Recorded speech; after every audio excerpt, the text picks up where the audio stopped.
com os pés sobre este tema de João capítulo 13, versículo 30, com base nisso, neste pensamento, neste raciocínio, nós vamos para 2 Coríntios capítulo 4, versículo 7.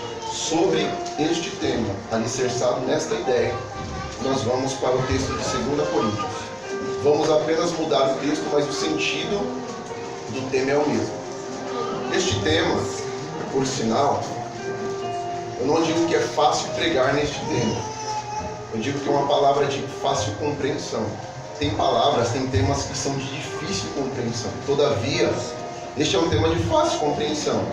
Eu quero ser simples, vou ser rápido, mas preciso falar sobre este tema que ele é muito importante para os nossos dias.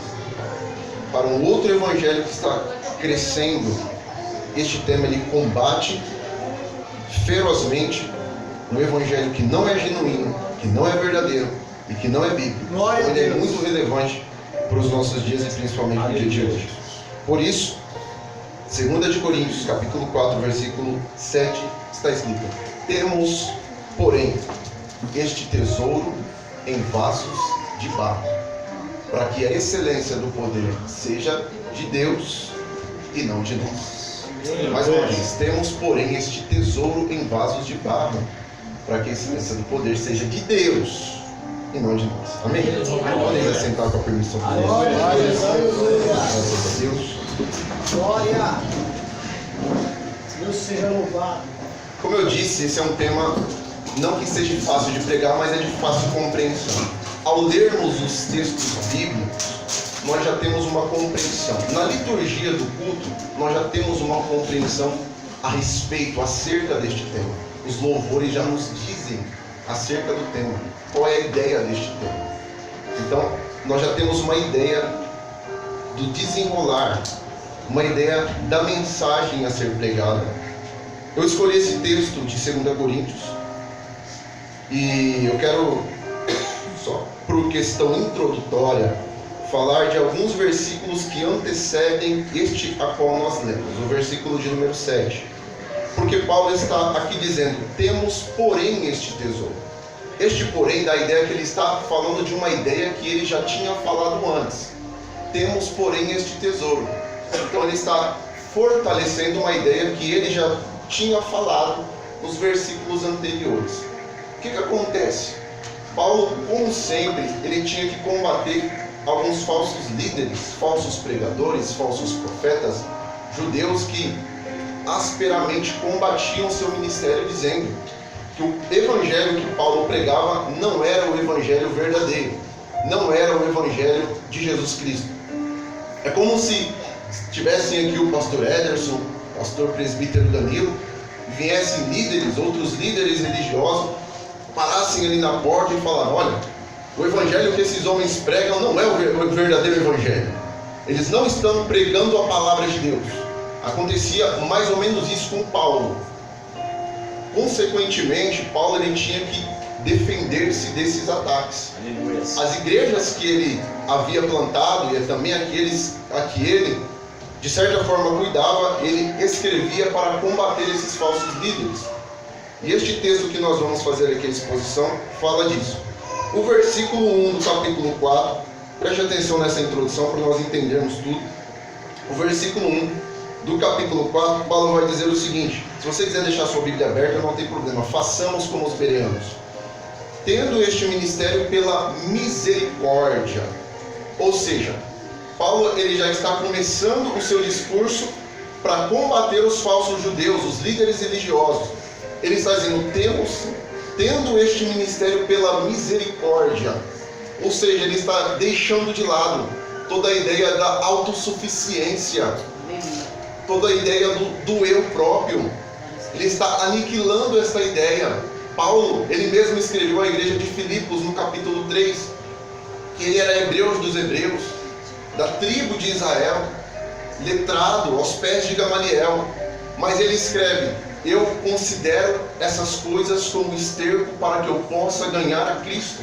Eu considero por perda todas essas coisas pela excelência do poder de Jesus Cristo. Aleluia. Ou seja, no capítulo 4, no versículo 1, Paulo ele está dizendo que este evangelho que ele prega, ele não tem pelos seus próprios talentos, embora Deus usou os seus talentos pessoais como usa os nossos.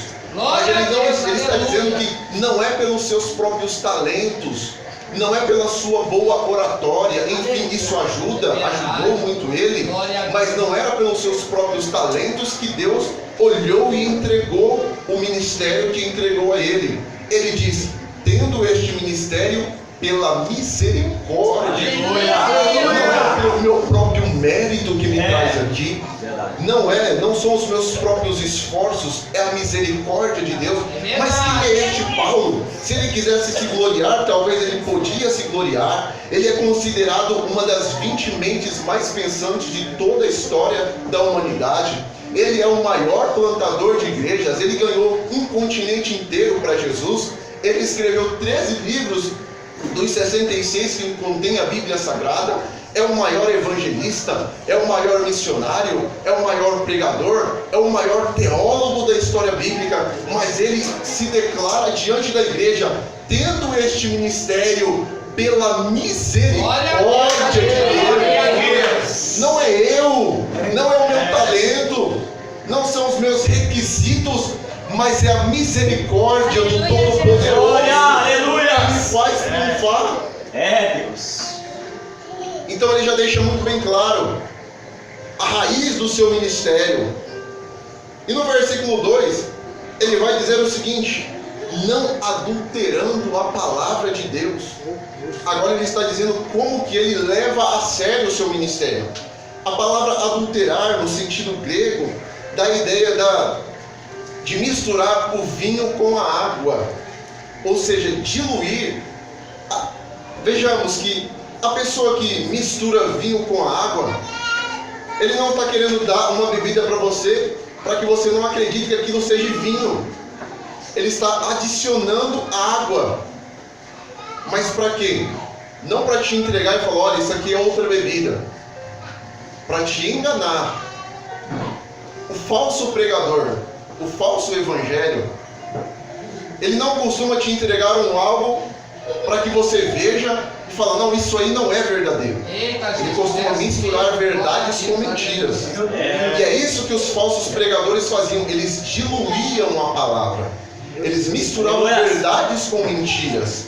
Então o perigo dos falsos pregadores é que nem sempre ele vai subir no púlpito falando heresias, mas ele vai falar uma palavra que te encanta, que te envolve, mas no final não é a essência da palavra de Deus.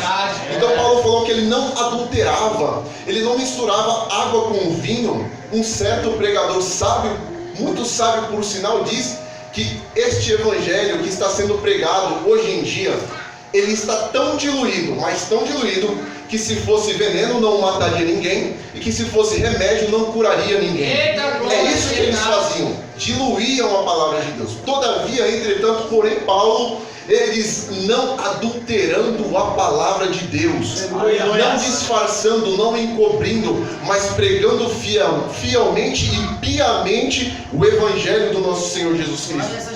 O versículo 3 e 4, ele diz o seguinte: entretanto, porém, se o evangelho está encoberto para algumas pessoas, está encoberto porque o Deus deste século cegou o entendimento dos incrédulos para que não lhes resplandeça a luz do evangelho. Meu Deus.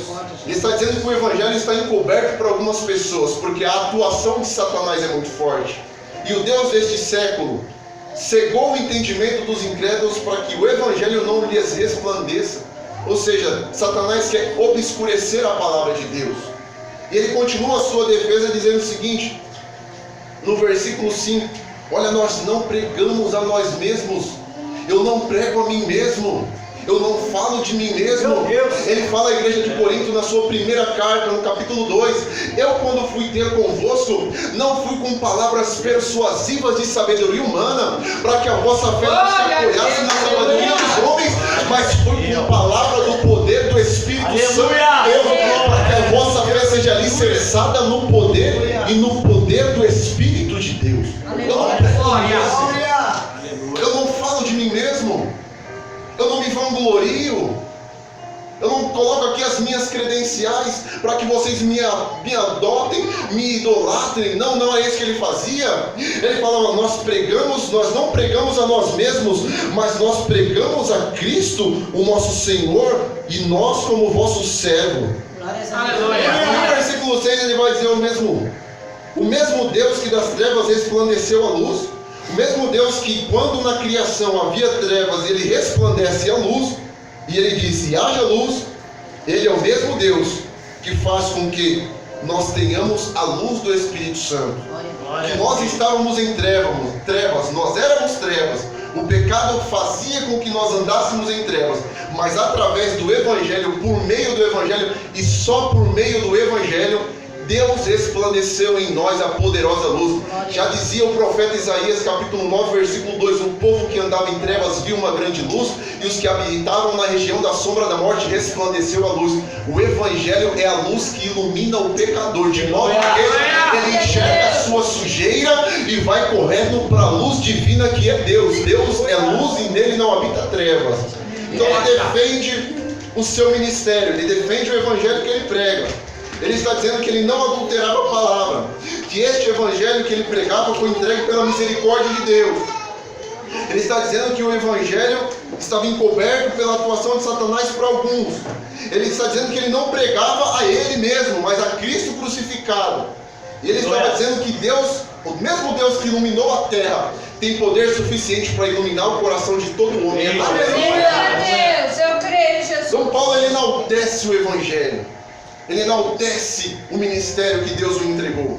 Glória a Deus. Ele enaltece, ele glorifica a Deus por isso. Glória a Deus. Mas no versículo que nós lemos, ele vai dizer o seguinte: ele vai continuar a sua narrativa e vai dizer: temos, porém, este tesouro em vasos de barro, para que a excelência do poder seja de Deus e não de nós. Depois de defender o seu ministério, depois de enaltecer o Deus do seu ministério, depois de defender a sua autoridade como apóstolo, ele vai dizer o seguinte: temos, porém, este tesouro em vasos de barro, para que a excelência do poder seja de nós, seja de Deus e não de nós.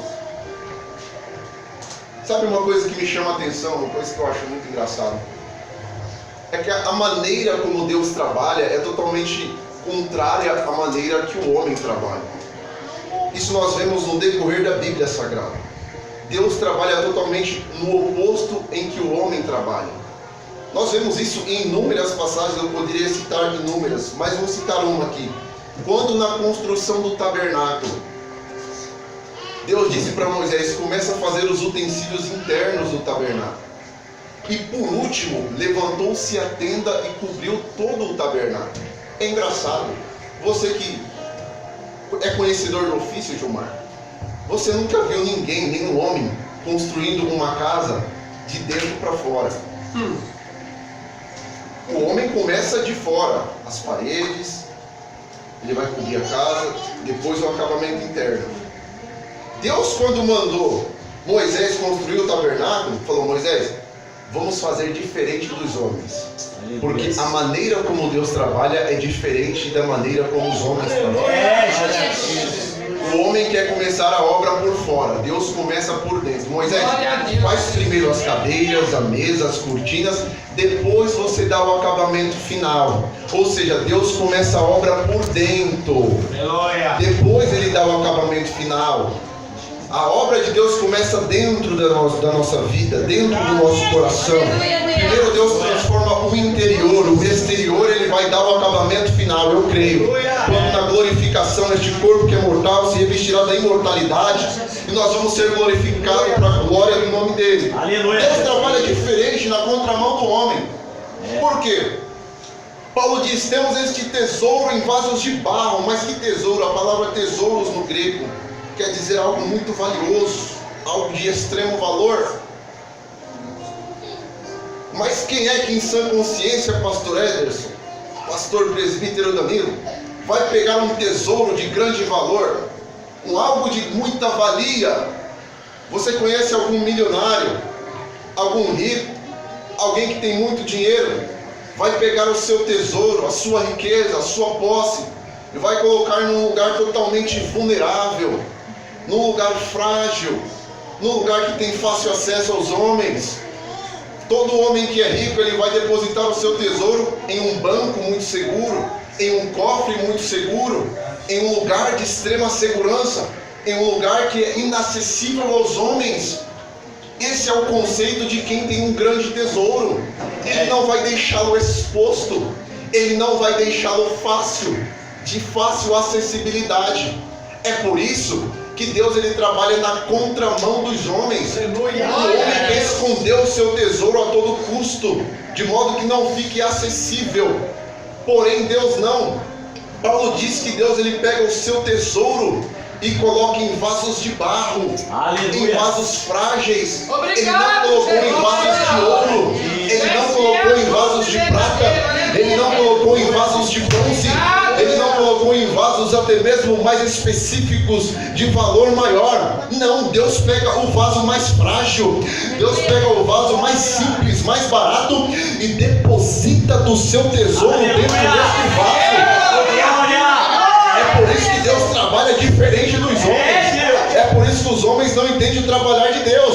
Já dizia Paulo no 1 Coríntios capítulo 1, versículo 29, porque o Evangelho de Deus é loucura para os homens, mas para nós ele é o poder de Deus. O homem não entende o Evangelho e a loucura da pregação, mas nós conhecemos o poder de Deus. Então o tesouro está num vaso de barro. Deus trabalha diferente do homem. Mas o que é exatamente este tesouro? Que Paulo diz que Deus coloca em vasos de barro. É muito claro, é muito óbvio que os vasos de barro que Paulo fala aqui neste texto, ele está falando propriamente de nós, dele mesmo. Os vasos somos nós, e a Bíblia faz alusão diversas vezes sobre vasos representando os homens. Verdade. Eu não preciso nem explanar versículos, Jeremias, o próprio Paulo, enfim, muitos versículos. Então o vaso de fato somos nós, é a igreja. Mas o que é realmente este tesouro colocado em vasos de barro? O tesouro não são os nossos talentos, não é a minha habilidade de pregar, não é a minha habilidade de falar, não é a minha habilidade de cantar, de tocar, não são as nossas habilidades. Eu já disse que Paulo ele se despiu de toda a sua habilidade que ele tinha antes de se converter. Ele considerou tudo como esterco para que pudesse ganhar a excelência de Cristo. Então, na verdade, este tesouro não se diz em relação às nossas habilidades e tampouco os bens que nós temos. Não são os nossos bens, não é a nossa conta bancária, não é o nosso carro, não são as nossas possessões, mas o Evangelho de Jesus Cristo, este sim é o maior tesouro, e este tesouro foi colocado em vasos de barro. Somos nós. É você, meu amigo. Você é um vaso de barro. Os vasos de barro eram muito usados na antiga Palestina, mas eram muito frágeis, se quebravam muito fácil. Mas mesmo com toda essa fragilidade e sendo de pouco valor, Deus pega o seu maior tesouro, o Evangelho, e coloca em vasos de barro. Em nós, Ele confiou em vasos de barro o maior poder, que é o Evangelho de Jesus Cristo. Tesouro em vasos de barro. E isso deve nos satisfazer. Isso deve nos alegrar. O fato de você ter o Evangelho em você, o fato de você ser um recipiente no qual carrega o Evangelho de Deus, isso deve te alegrar de uma maneira abundante. Isso deve te satisfazer. Cristo deve nos satisfazer. Cristo é o Evangelho é Cristo. E se nós somos o vaso que carregamos o Evangelho, nós carregamos o próprio Cristo e o seu Espírito Santo. E isso deve nos satisfazer. Eu fico um tanto quanto preocupado quando eu vejo pregadores dizendo o seguinte: meu irmão, o melhor de Deus está por vir na sua vida. Eu não conheço nada melhor do que Jesus. Não se preocupe, o melhor de Deus está por vir na sua vida. E grossa voz faz aquela coisa toda. O melhor de Deus vai vir para você. Eu não entendo isso. Eu não consigo entender se Deus tem algo melhor do que Jesus. Eu não sei o que é. Não existe nada melhor do que Jesus. É verdade. Não existe existe nada melhor do que o seu filho. Não existe nada melhor do que ele entregue por nós. Então quando a pessoa fala assim, olha, você está passando essa situação, está difícil para você, mas o melhor de Deus vai vir. Meu Deus. O melhor de Deus já está em você. O Aleluia. melhor de Deus já está em você. Você já tem o melhor de Deus. Você já tem o melhor de Deus. Se Cristo não é suficiente para você, é melhor, meu Deus do céu. Usa Jesus. Se Cristo não é suficiente, se você não se alegra nele, é melhor você perguntar para si mesmo: será mesmo que eu me converti ao Evangelho? Questione a sua própria conversão. Se você olhar para dentro de você, perceber que tem este tesouro chamado Jesus, o Evangelho, e você ainda dizer consigo mesmo: eu estou esperando o melhor de Deus ainda vir para a minha vida. Questione, pelo amor de Deus, a sua própria conversão, porque não existe nada melhor, não existe nada mais lindo e mais regozijante do que saber que Jesus habita. O Verbo tomou forma humana, o Verbo desceu e habitou entre nós. Ele se fez carne, Deus deu um nome sobre todo nome a Ele, para que Ele habitasse conosco, para que estivesse conosco. Deixou a sua glória, deixou a sua posição de glória, todavia não seus atributos, para se fazer como nós e habitar entre nós e estar conosco. Eu vou, mas deixarei o meu Consolador. Consolador, a ideia grega, o outro da mesma essência, ele está aqui conosco dentro de nós. Eu creio. Então, se isso não me alegra, não me satisfaz, eu tenho que questionar a minha própria conversão. Porque eu já tenho um tesouro. Deus já me deu um tesouro. Senhor, eu espero as promessas. Senhor, eu quero aquilo. Ah, Senhor, sabe qual que é o nosso problema? Sabe qual que é o nosso problema?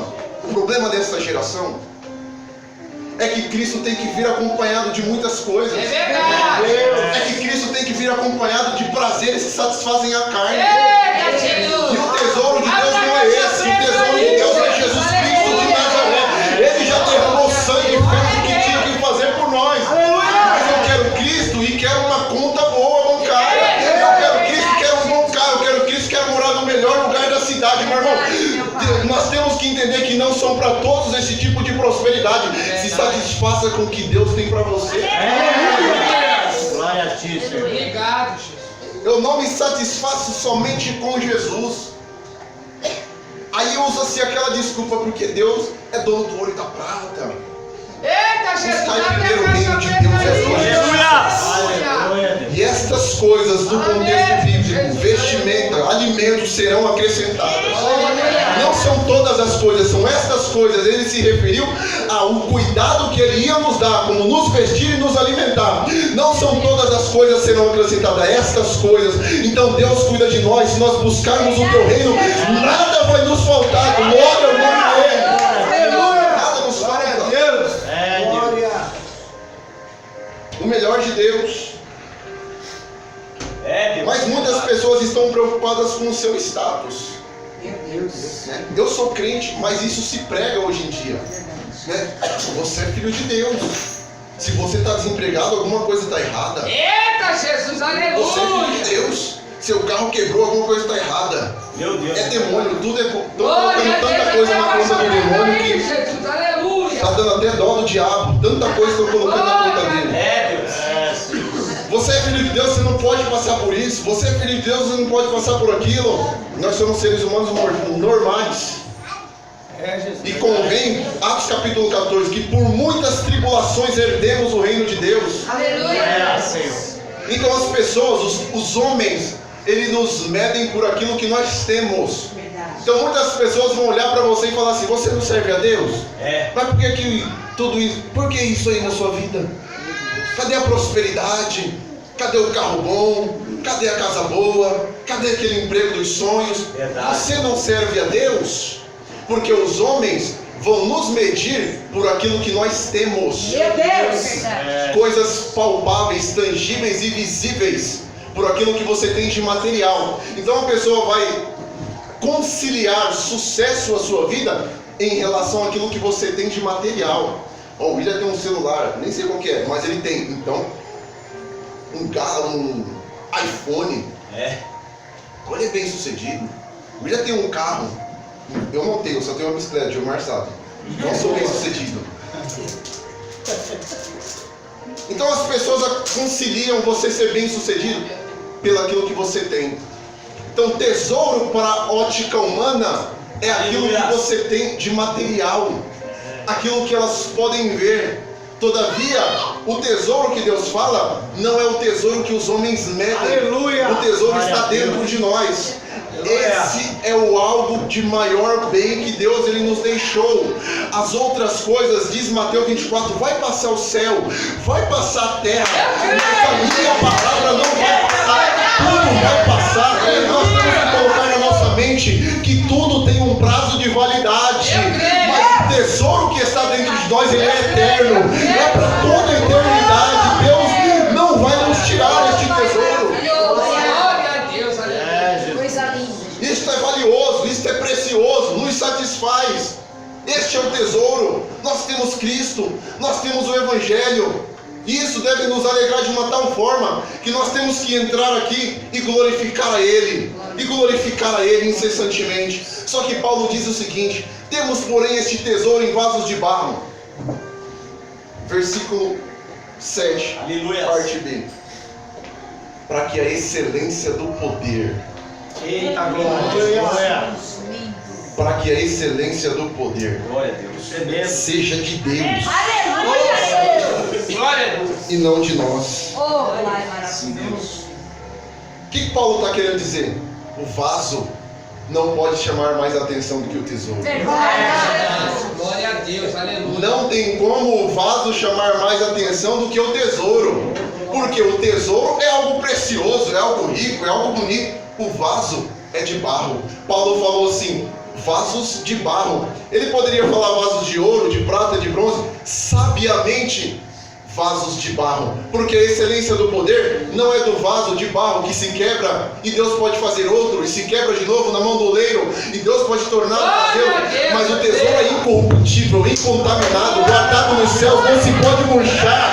Glória ao nome de Jesus.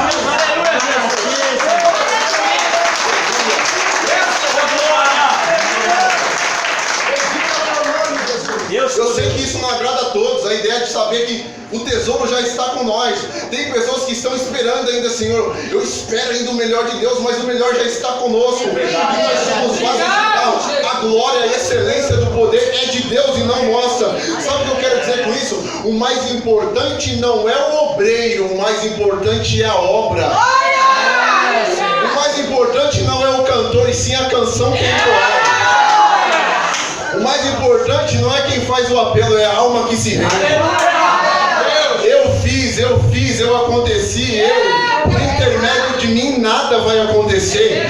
Não é o meu talento, não é a minha performance que faz, é o Deus Todo-Poderoso que se manifesta em misericórdia por intermédio de vasos de barro, O importante não é o evangelista, é a evangelização e as almas serem alcançadas. O importante não é o pastor, é o pastoreado que ele exerce.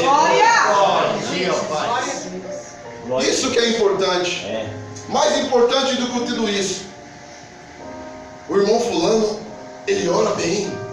Mais importante do que ele orando é a sua oração. É verdade, glória a Deus. Então nós temos que nos despir de toda a glória. E nós temos isso. Não sejamos hipócritas, irmãos. Não sejamos hipócritas.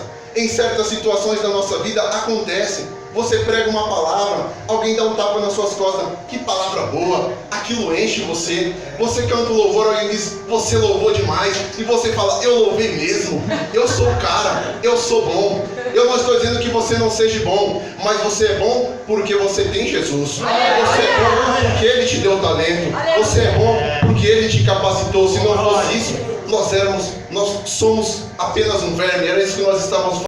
Quem somos nós diante de Deus? Deus pergunta para Jó, onde você estava quando eu criei? Onde você estava quando eu fiz? Quem era você? Aí Jó entende e fala, Deus, falei besteira, te conhecia de ouvir falar, agora os meus olhos te veem. Não falo mais besteira. Então nós precisamos entender. O próprio Jesus, ele vai dizer, acerca de João Batista, acerca do texto, Jesus mesmo ele vai dizer, dada a importância de João Batista. João Batista é o profeta que quebrou o chamado período interbíblico, o silêncio de Deus. Um período que Deus não usou profetas para falar, embora os irmãos que estudam a Bíblia sabem que durante este período muitas profecias bíblicas se cumpriram, tais como o livro de Daniel, cumpriram-se nesse período. Todavia Deus não levantou nenhum profeta de forma audível para falar. Mas João Batista chega nos desertos da Judéia. Glória a Deus, aleluia, Deus é maravilhoso. Mas as pessoas falavam, João é o pregador. Eita, Jesus, aleluia. João prega a palavra. E ele falava, vocês precisam ver e conhecer aquele que vem após mim. Ele sim faz. Ele sim é o profeta dos profetas. E quando João ouviu Jesus, ele ficou estarrecido. Ele ficou alegre. E logo após isso, em outra situação, foi perguntado a João o texto que nós lemos. E ele fala, não, vocês estão querendo me jogar contra Jesus. Eu estou alegre porque o noivo chegou e a noiva está com ele. Eu sou um amigo que se alegra, é necessário que ele cresça e que eu diminua. Jesus mesmo falou que João, dentre os nascidos de mulher, não tinha ninguém maior do que João. Este homem que Jesus fala que dentre os nascidos de mulher não havia ninguém maior do que ele se levanta no meio dos judeus que queriam colocar rixa entre ele e Jesus e fala, é necessário que ele cresça e eu diminua, eu não sou nada diante dele. Quem somos nós diante de Deus? Quem somos nós? Quem somos nós para falar, Deus, eu quero, é agora, faz Deus. Deus não é alguém que está num balcão aqui para atender os nossos pedidos. Quando nós viemos até o culto, a ideia do culto é serviço, mas não é um serviço que Deus vai prestar a nós. Deus não é nosso garçom. A ideia de culto, a palavra culto, serviço, é nós servimos a Deus. Nós trazemos ofertas a Deus. Não chegamos aqui de mãos vazias. Ah, irmão, você não sabe como eu vim para o culto hoje. Deus não aceita ninguém de mãos vazias. A instituição dele no Levítico foi, alguém que tem melhor condição leva um cordeiro, leva um novilho, quem não tem leva uma pomba, e quem não tem uma pomba leva uma éfa de farinha, mas não chegue ninguém de mãos vazias no culto ao Senhor, porque Deus quer ser servido no culto, e automaticamente quando ele é servido, ele derrama o seu poder, a sua Shekinah, a sua glória, enche a casa de Deus, porque nós somos os servos. E o servo não pode ser maior que o seu Senhor. Olha, glória a Deus. Quando eu me lembro do texto de Êxodo capítulo 3, que foi feita aqui uma ensinação pelas crianças, eu vejo Deus falando para Moisés, Moisés, meu povo está num certo tempo, 430 anos no Egito, perecendo, e eu vi a aflição do meu povo, o clamor deles subiu até mim, o clamor deles veio até mim. E ele diz, eu vou tirar esse povo, pastor Ederson, dessa terra, e vou levá-los a uma terra que manda leite e mel. E Deus fala com Moisés, mas Moisés fala assim, mas Senhor, eu vou fazer isso? Eu não sou capaz. Quem sou eu para fazer isso? Sabe que Moisés ele não era um qualquer, ele era estudado na escola egípcia.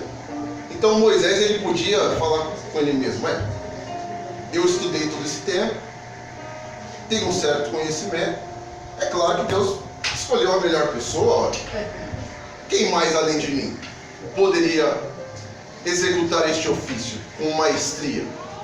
Mas Moisés fala, Senhor, eu não sou.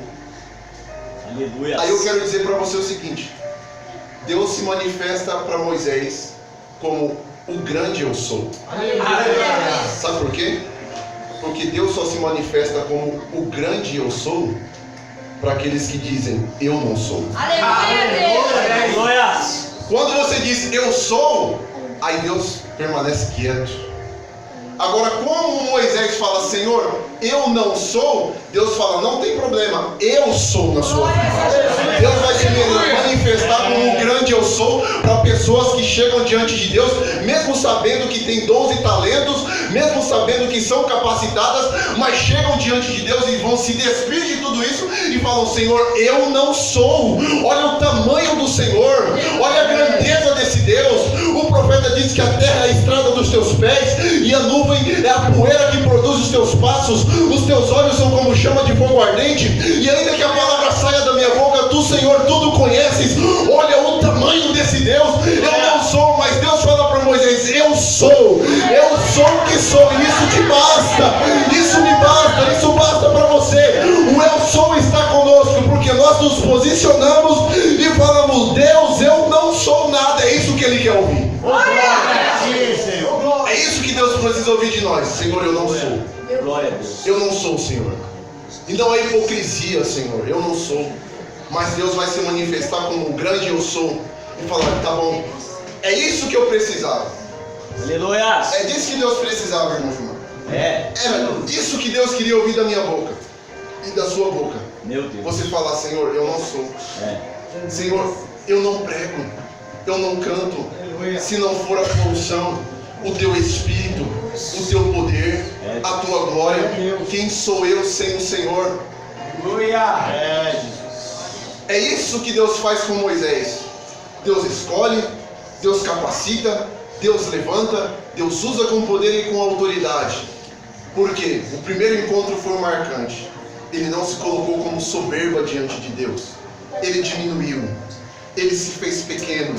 E quanto mais você se faz pequeno e você vai se despir de si mesmo, a glória de Deus, o poder de Deus, o conhecimento da palavra de Deus, a sabedoria de Deus vai vir sobre a nossa vida. Certo teólogo muito bom, muito famoso da sua época, ele vai dizer sabiamente: quando eu morrer, enterrem o meu nome junto com o meu corpo. A Cristo toda a glória. Aleluia. A Ele toda a honra. Eu não preciso ser lembrado, eu não preciso ser reconhecido. O que eu fiz não precisa ser lembrado. O que Ele fez sim precisa ser eternamente pesado.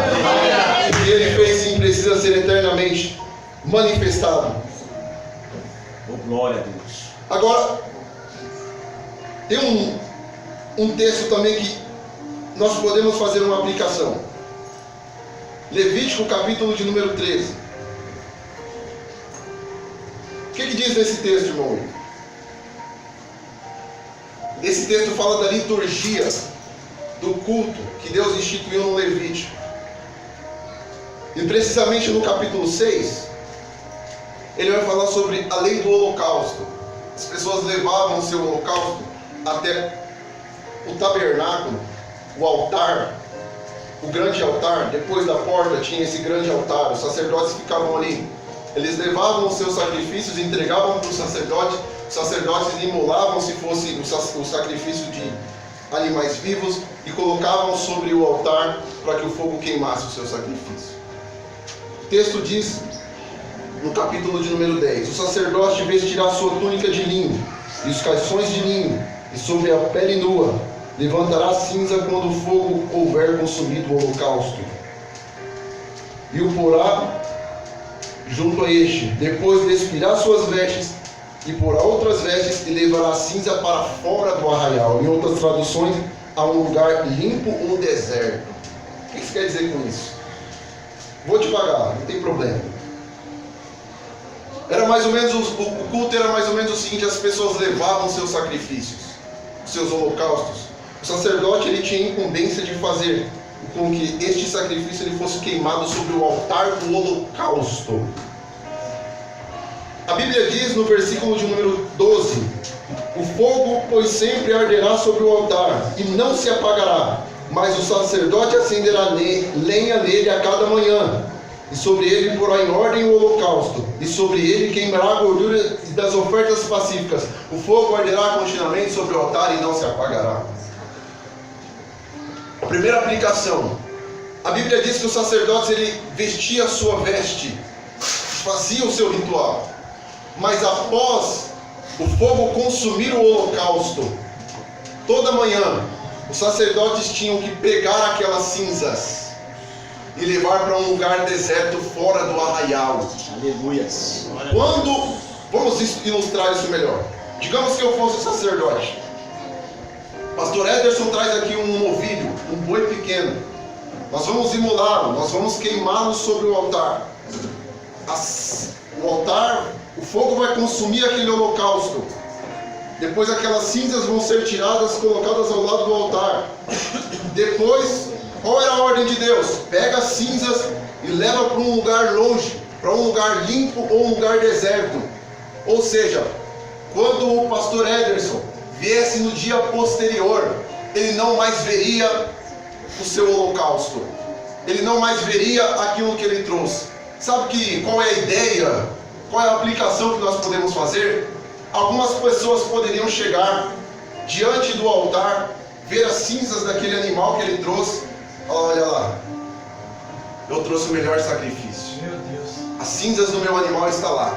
Era gordo, era grande e era forte. Olha o tanto de cinzas que produziu.